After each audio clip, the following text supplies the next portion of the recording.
In today's video, I'm going to go over one of the trades that we had in the main trading room today because I'm asked over and over and over again, what is a trigger?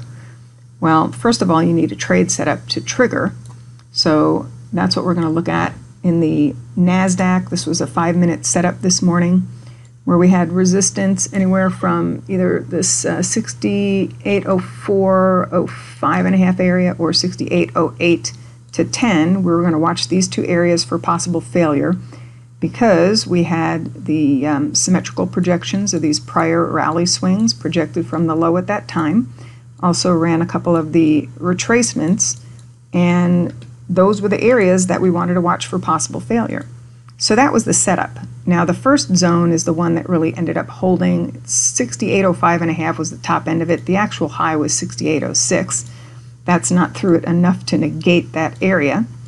So that was the setup zone. Where's the trigger? Well, for day trade setups, a lot of times we use a 233 tick or a 377 tick in the trading room.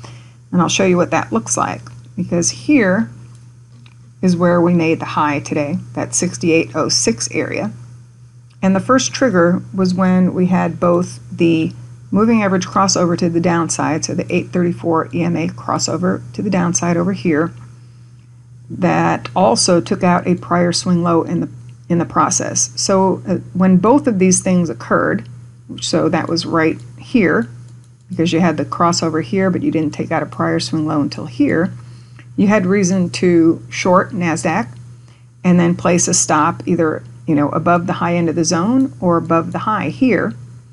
And as far as how far it went, you can see here on this 5-minute chart that since that high was met, you had a very healthy move down where, initially it was like 50 points, but now at the end of the day, essentially from this one single setup zone, we saw a decline of 76 3/4 points in the Nasdaq. So remember, you got the trigger around here. Now, it would have met multiple targets on the way down. If you just trailed a stop, that's when you probably would have gotten knocked out later here in the session. But bottom line, you want to look for trade setups and then the triggers that tell you that it's worth placing a bet against those zones. And then just take the trade, keep the trade until the market kicks you out.